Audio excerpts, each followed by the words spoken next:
السلام علیکم ورحمۃ اللہ وبرکاتہ۔ یہ بڑا دل خراش سوال آپ نے کیا ہے، اور اس سوال کا جواب جو ہے نا، وہ انسان لرز جاتا ہے۔ میں تو پوری تاریخ میرے سامنے سے نا آپ نے گزار دی، اور اتنا بڑا ظلم ہے نا یہ حضرت ابو ذر کے ساتھ۔ اس پر محمد علی مرزا صاحب کا بھی کلپ بڑا زبردست ہے، اور مولانا اسحاق کا بھی آپ کو مل جائے گا۔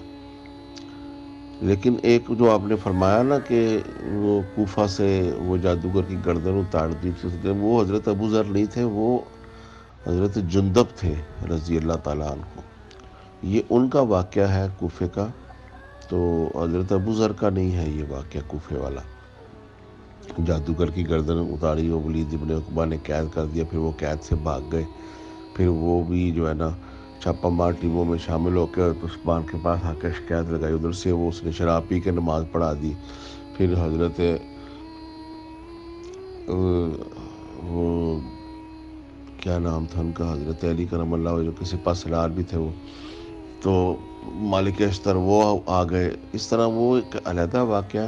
یہ حضرت ابو ذر کا جو واقعہ نا، یہ شام میں تھے جب، تو معاویہ کو انہوں نے ٹوکا تھا کہ معاویہ انفال میں سے سونا وغیرہ الگ کر کے پھر اس کے انفال کا فیصلہ کرتا تھا۔ تو حضرت ابو ذر نے کہا معاویہ یہ تو پکی خیانت ہے، اور حضرت ابو ذر معاویہ کو کہتے تھے کہ یہ جو تم لوگ بڑے شان و شوکت اس طرح کرتے ہو، میں نبی علیہ الصلوۃ والسلام نے ایسا نہیں سکھایا۔ تو پھر معاویہ نے لکھ بھیجا تھا حضرت عثمان کو، اگر آپ چاہتے ہیں نا کہ شام آپ تسلط میں رہے خلافت کے، تو ابو ذر کو بلا لو۔ تو حضرت عثمان نے ابو ذر کو بلا لیا۔ ابو ذر جب مدینے آئے تو لوگ اکٹھے ہو گئے۔ ابو ذر اس وقت مسلمان ہوئے تھے، ہجرت سے پہلے مکہ میں آ کر نبی علیہ الصلوۃ والسلام کے ہاتھ پر ایمان لائے، اور یہ حضرت علی کے صحیح چاہنے والے تھے۔ تو اللہ کے نبی نے انہیں کہا تھا کہ آپ اپنا ایمان جو ہے مخفی رکھیں، ابھی حالات ایسے نہیں ہیں، لیکن انہوں نے جا کے خانہ کعبہ میں اعلان کر دیا۔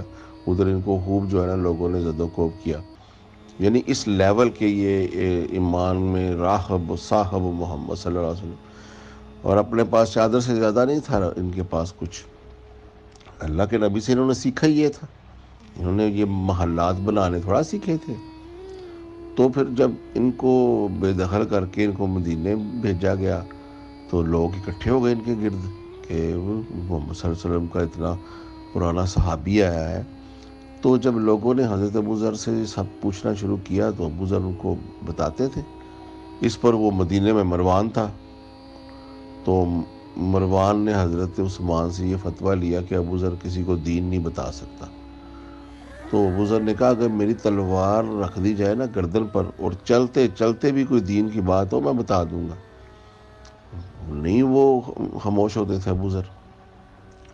اس پر پھر جو ہے نا بڑا ہی ظلم یہ کیا کہ مروان نے حضرت عثمان سے یہ لکھوایا، اور ان کو ملک بدر کرنے کے لیے نا ربدہ کے صحرا میں ان کو جو ہے نا ملک بدر کرنے کے لیے آرڈر لکھوا لیا۔ حضرت ابو ذر کہتے رہے مجھے یمن بھیج دو، انہوں نے کہا نہیں، ادھر جا کے بھی تم اس طرح کی باتیں کرو گے تو اس کو صحرا میں نکال، یعنی کہ دیکھا جائے تو کالا پانی جسے کہتے ہیں، تڑپ تڑپ کے مر جائے بیچارہ، وہ صحرا میں اس ربدہ کے مقام پر آج بھی کچھ نہیں ہے وہاں پہ۔ تو ان کو جناب وہاں پر ان کو دیس نکالا دے دیا۔ اب دیکھیں نا ظلم و زیادتی دیکھیں کہ جس کو اللہ کے نبی نے ملک بدر کر کے نکال دیا حکم کو، اور حضرت ابو بکر اور عمر نے بھی ان کو اور دور رکھا، اس کو واپس بلا لیا حضرت عثمان نے حکم کو، اور ان حضرت ابو ذر کو مدینے سے نکال رہے ہیں۔ تو پھر یہ ادھر ہی جو ہے نا اس مقام پر ہی رہے، اور صحرا میں، اور ادھر ہی جو ہے نا بھوکے پیاسے، اور اکیلے ان کی بیوی ان کے ساتھ تھی، اور ادھر ہی یہ فوت ہو گئے۔ تو پھر جب ان کی بیوی نے ان سے پوچھا کہ تم اب مر رہے ہو تو میں کیسے ایک عورت ذات تمہیں دفناؤں گی، یا انہوں نے کہا تم مجھے بس کفن ڈال کے نا راستے پہ رکھ دینا۔ تو پھر وہ رکھ دیا. تو گزرا کون ادھر سے؟ حضرت، وہ کوفہ سے آ رہے تھے، حضرت ابن مسعود. جب انہوں نے دیکھا ہے تو ابو ذر ہے، اتنا رقت امیز وہ واقعہ تھا نا، جب پڑھتے ہیں وہ بڑا روئے. بھی انہوں نے تو اکٹھے بدر، احد، خندق، بیت رضوان، ہجرت، یہ سب کچھ انہوں نے اکٹھے کیا ہوا تھا. تو وہ تو ایک دوسرے کے، اب یہ دیکھیں کہ وہ جو مالک تھے سارے دین کے، جنہوں نے سارا دین بنایا، اکٹھا چلے، جنہوں نے شروع ہجرت سے پہلے مسلمان تھے، وہ غلاموں کی زندگی بسر کر رہے ہیں، بے یاروں مددگار. ادھر ولید ابن عقبہ کی شکایت لے کر آ رہے ہیں، ادھر حضرت ابو ذر کو نکال دیا ہے. یہ حضرت عثمان کے دور میں ہو رہا ہے سارا. تو اس سے مجھے وہ واقعہ یاد آ جاتا ہے کہ یہ حضرت ابو ذر غزوہ تبوک میں ان کا اونٹ جو تھا نا وہ اٹھ نہیں رہا تھا، تو یہ پیچھے رہ گئے تھے. تو یہ پیدل ہی چل پڑے، سامان اپنے رکھ کے نا کندھے پر. جب وہ دیکھا اللہ کے نبی سے لوگ کہہ رہے ہیں کہ فلاں بھی نہیں آیا، فلاں بھی نہیں آیا، لیکن جب ان کی باری آئی نا، لوگوں نے کہا یا رسول اللہ ابو ذر بھی نہیں آیا. آپ کو پتہ تھا کہ ابو ذر منافق نہیں ہے، کہ یہ تو اس وقت ایمان لے کر آ رہا ہے کہ جب اسلام میں آنے کا مطلب ہی صرف جو ہے نا مار کٹائی، لڑائی اور اس طرح کی سختیاں. تو اللہ کے نبی منتظر تھے ابو ذر کے. پھر دور سے آتے ہوئے ایک شخص نظر آیا، تو حضرت رسول اللہ نے بھی دیکھا، سب نے کہا کہ کوئی آ رہا ہے. تو آپ علیہ الصلوۃ والسلام نے کہا کن فیہ ابو ذر، کہ تو ابو ذر ہی ہو جا. وہ نزدیک آئے تو دیکھا تو ابو ذر بھاگا بھاگا آ رہا ہے، سامان کندھے پہ رکھا ہوا ہے. تو اللہ کے نبی کو اللہ تعالیٰ نے جو علم عطا کیا تھا، بہت سی چیزیں دکھا دی تھیں. آپ علیہ الصلوۃ والسلام نے کتنے دکھ سے کہا ہوگا کہ اکیلا آ رہا ہے تو، اکیلا ہی ہو جائے گا تو بڑھاپے میں، اور اکیلا ہی مرے گا تو، اور تو اکیلا ہی وہاں سے اٹھے گا پھر ابو ذر. جس طرح اللہ کے نبی نے کتنے دکھ سے کہا ہوگا واہ عمار تقتلک فیۃ الباغیہ، اے عمار تو اتنی خدمت کر رہا ہے دین کی، پتھر اٹھا کے لا رہا ہے، مٹی و مٹی ہوا ہے، اور میں دیکھ رہا ہوں کہ تجھے تو باغی گروہ قتل کر رہا ہے. کس دکھ سے نبی علیہ الصلوۃ والسلام یہ بیان کرتے ہوں گے. کبھی حضرت علی کو کہہ رہے ہیں کہ ایک اشکا آئے گا اور تیرے سر پہ وار کر دے گا.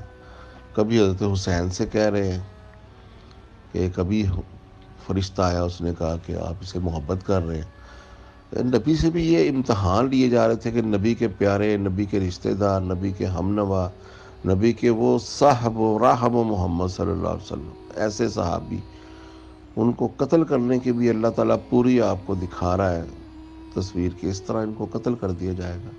تو یہ حضرت ابو ذر کو بہت جو ہے نا اس طرح تڑپ تڑپ کے بھوکے پیاسے وہ شہید فوت ہو گئے. اور یہ ایسے صحابی تھے کہ آپ دیکھیں نا کہ بدر، احد، خندق، بیت رضوان، تبوک، ہر جنگ میں شامل ہیں. اور حضرت عمر کے دور میں جو پرانے جنگوں میں بدری صحابی ہوتے تھے، ان کو زیادہ دیا جاتا تھا بیت المال سے، اتنا کہ وہ امیر سے امیر تر ہو گئے تھے، کہ یہاں تک حضرت عمر کو یہ کہنا پڑا کہ آئندہ سال میں اس کو بان کر دوں گا، یعنی کہ میں اس کو مساوی کر دوں گا. اس طرح تو بہت امیر سے امیر ہو رہے ہیں، لیکن یہ ابو ذر کیوں نہیں امیر ہو گئے؟ ان کے پاس تو ایک چادر کے سوا کچھ نہیں تھا. اس کا مطلب یہ ہے کہ یہ اتنے فلاں فلا تھے اللہ کے دین میں کہ انہیں جب کوئی ان کو نذرانے یا ان کو انفال یا ان کو بیت المال سے ملتا تھا، تو یہ اللہ کے نبی علیہ الصلوۃ والسلام کی سنت کے اوپر بین چلتے ہوئے صدقہ خیرات کر دیتے تھے، اپنے پاس ایک وقت کا کھانا تک نہیں رکھتے تھے. اتنی چوٹیوں کے یہ صحابہ کرام میں شامل ہے حضرت ابو ذر غفاری رضی اللہ تعالیٰ عنہ. تو کتنے دکھ کی بات ہے کہ مروان جیسے اب حکم چلا رہے تھے اور ان کو جو ہے نا مدینے سے نکلوا رہے تھے. حالانکہ یہ کوئی انصاف تھا ابو ذر کو مدینے سے نکال دینا؟ پھر ان کو تم یمن بھیج دو یار، وہاں پر وہ اپنی زندگی تو گزارے، ان کا قبیلہ تھا وہاں پہ یمن میں، ان کے پرانے وہ جہاں پہ وہ پیدا ہوئے تھے، لیکن نہیں. تو اس طرح یہ جو ہے نا یہ بڑی زیادتیاں جو ہے نا کئی صحابہ کے کرام کے ساتھ یہ مروان نے کروائی ہیں. حضرت عثمان بوڑھے ہو چکے تھے انہیں اتنا نہیں ادراک ہوتا تھا، یہ حضرت عثمان تک سچائی پہنچنے نہیں دیتا تھا، آل ان آل بنا ہوا تھا۔ اسی لیے تو اللہ کے نبی نے مروان کو اور اس کے حکم باپ کو نکالا تھا، کہ اللہ نے دکھا دیا تھا کہ حکم کی اولاد تیرے ممبر پر بندروں کی طرح اچھل رہی ہے، اور اللہ کے نبی یہ خواب دیکھنے کے بعد مسکرائے نہیں تھے، 6 مہینہ پھر زندہ رہے تھے، پھر اللہ کے پاس چلے گئے۔ تو یہ مروان کرواتا تھا حضرت عثمان رضی اللہ تعالیٰ عنہ کے گھر میں رہتا تھا، دماد تھا۔ تو اس کا یہ سارا جو ہے نا، اور بھی اس کے بڑے واقعات ہیں جس کی وجہ سے حضرت عثمان شہید ہوئے تھے۔ السلام علیکم ورحمۃ اللہ۔